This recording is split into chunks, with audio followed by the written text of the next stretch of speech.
All right, guys, question 24. For each function, complete the chart. So you guys have a function right here at -2 cube root of x minus 1 minus 2. So I have graphed this function right here. All right.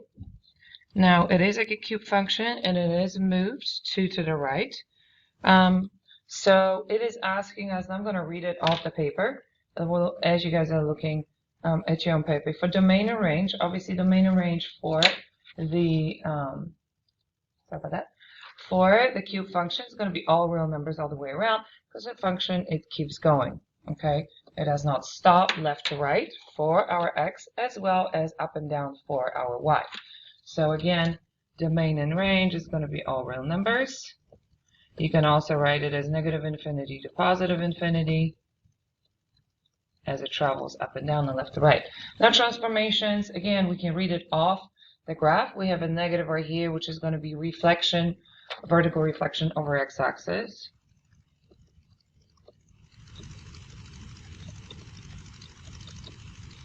All right, the 2 in the front, obviously it's going to be a stretch by 2.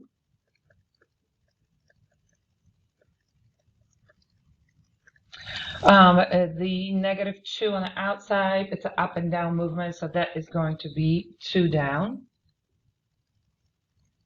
And remember, the stretch is vertical. If you guys see a word vertical, that's referring to the x-axis, okay? 2 down, and then obviously on the inside of the radical, the -1, remember, it is an opposite movement, so even though you want to go to the left, you're going to go 1 to the right.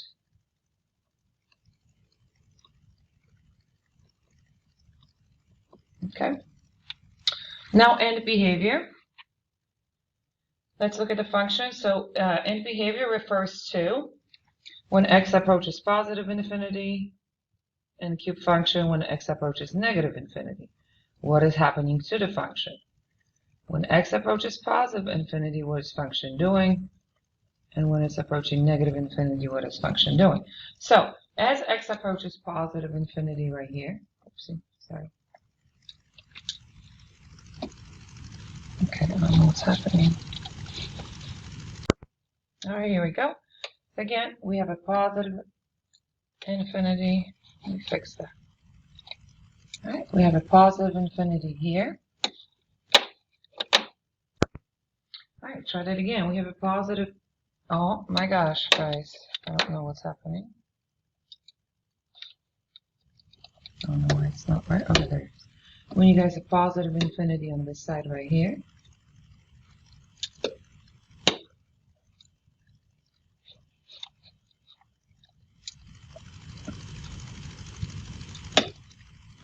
Positive infinity here, negative infinity here.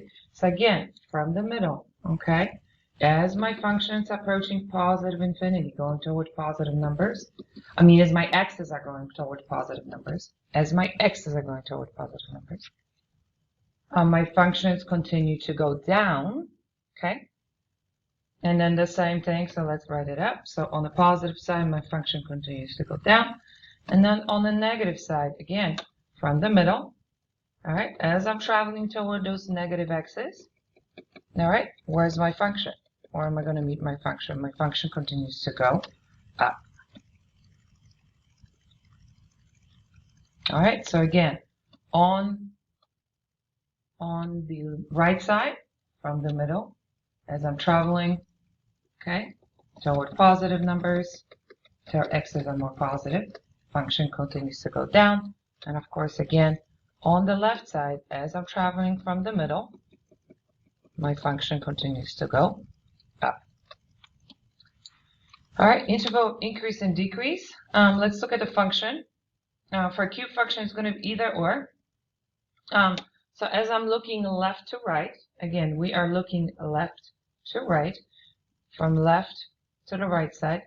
My function right here continues to go down, which means it is decreasing, not increasing. And again, because we do not have a stopping point, this function is going to be increasing and it's going to be decreasing from left to right, from negative infinity to positive infinity. It's coming from here and it's going there. We do not know where it stops. It continues to go. So again, we do not have an increase. We do have a decrease from negative infinity to positive infinity. Okay. All right. Question 25. We have a square root function x plus 1 plus 2. Again, domain, range, the same jazz. So I, of course, graphed it again. So this is the function. All right. Here is the point. The point is negative 1 and 2. So let me write it out. The point is negative 1 and 2. Okay. Now, again, x is negative 1, y is 2. That is my point.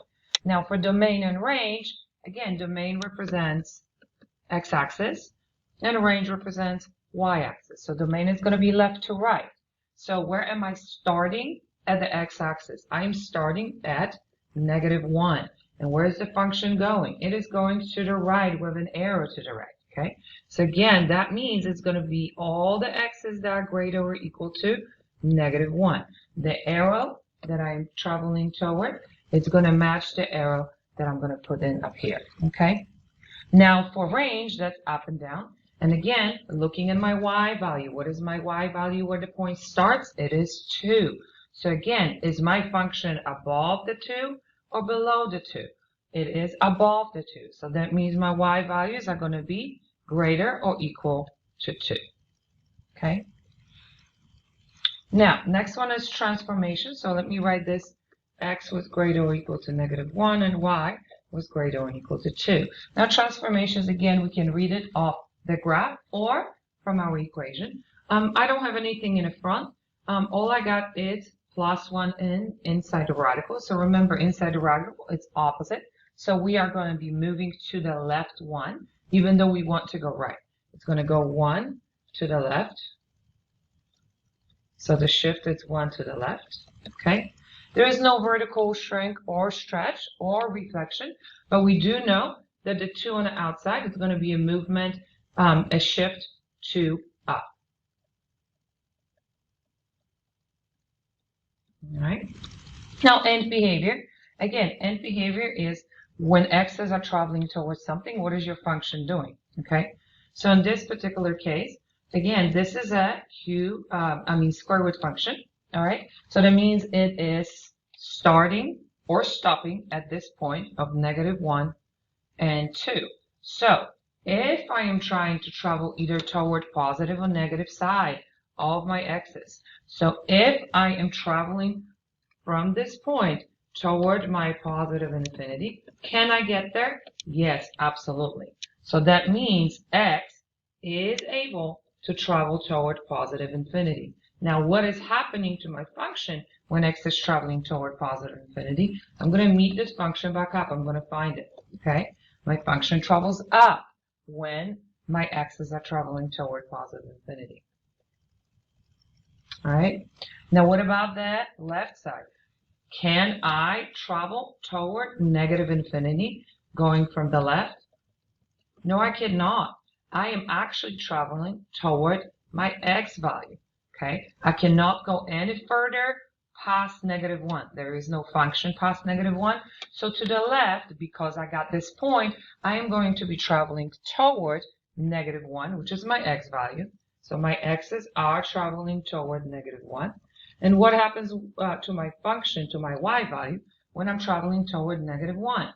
Well, if I'm going here and I'm traveling toward negative 1, my function is traveling toward 2, which is our y value.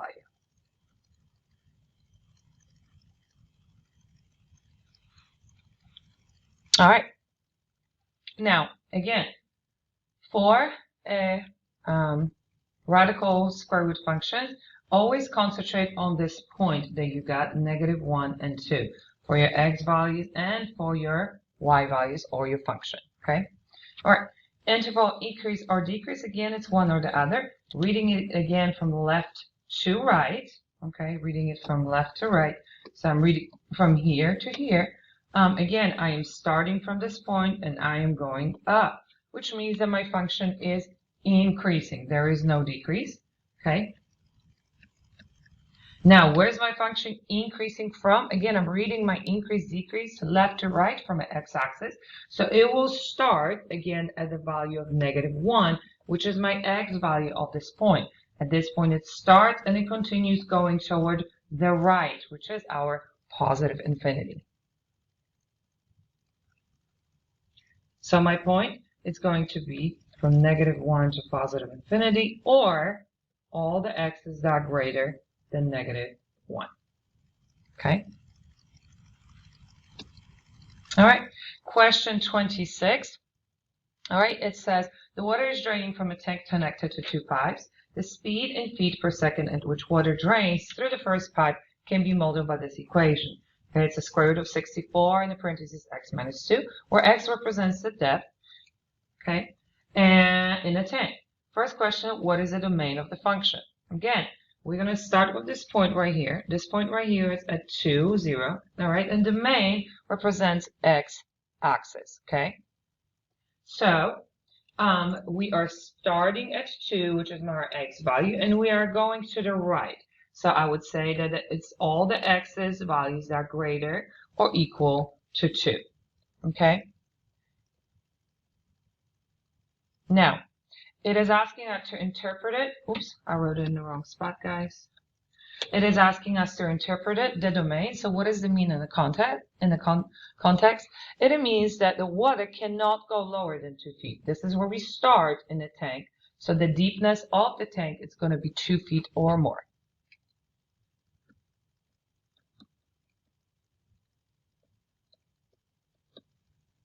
All right.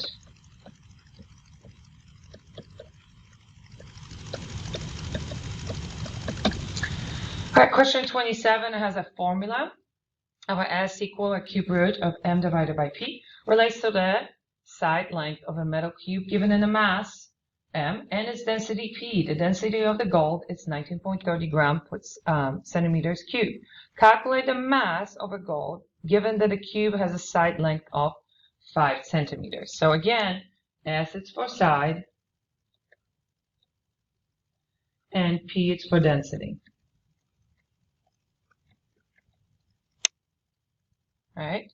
Now we are looking for mass. Mass is what we are calculating. Okay. Right here. All right. So we are given a side. Side will be 5 centimeters. And the density is given as well, which is 1930. Okay. Grams per centimeter cubed. All right. Now I'm going to just plug in the right values into the equation. So I am given an S and I'm giving a P, okay, which is our density, and I'm solving for M. So 5 goes on the left, then we have a cube root, and then a mass over our density, which is 1930. Now again, we are solving for M, which means that I need to get rid of the cube and the 1930. So of course, again, I'm going to get rid of the cube first before I can get under the cube to get rid of that 1930 to solve for M. So to uncube the cube radical, I am going to cube it. All right, so the cube root can cancel out. Whatever I do to the right, I got to do to the left. So the cube root will cancel out right here. So on the right side, I will have m divided by 1930. And on the left side, I'm going to cube 5, which is going to give me 125. All right. Now to solve for m itself and to get rid of the denominator of 1930, what I need to do is it's multiply both sides by 1930. Okay. Get a different color. I'm going to multiply 1930 on the right. Whatever I do on the right, I got to do to the left. So these can cancel out. Now all I have to do is multiply 125 times 1930, which is going to give me 2,412.5. Okay. All right. Question 28. The B4 number B from the wind scale can be modeled by this equation. All right. 1.69 is the radical of S plus 4.45 minus on the outside 3.49. Where S is the speed in miles per hour over wind. Find the wind speed that corresponds to the before number b equals 7. So again, we are given our b, which is 7, and we are solving for speed, which is s. Okay, so we're solving for speed because that's what we are asked to find the wind speed. So I'm just going to plug it into the equation. So instead of the b, I'm going to put a 7 on the left. Now I have a 1.69 radical of s plus 4.45 minus 3.49. Now, of course, first step, am I going to add 3.49 or divide by 1.69? Of course, I'm going to add first. So I'm going to add 3.49 to get rid of this on before I can divide. All right, so on the left now, we are going to have 10.49. And then on the right side, what's left is 1.69 root of s plus 4.45. All right, now I'm going to get rid of the 1.69 in the front, which means I need to divide because there is a multiplication between 1.69s and a radical. So I am dividing on both sides. So now again, on the left, what I have left is 6.207. And on the right, all I have left is radical. And underneath the radical, it's s plus 4.5. Now again, to get rid of this radical, I need to square the right side, which means I need to square the left side as well. The right side will get rid of the radical, which leaves me with s plus 4.45 on the right. And I'm going to square 6.207, which is going to give me 3853. And all I have to do to solve for this s is to move 4.45, which means I got to subtract it because there's a plus in the front. Okay, I'm going to subtract it from both sides. I'm going to cancel out to 0. Now my speed is going to be 34. Okay.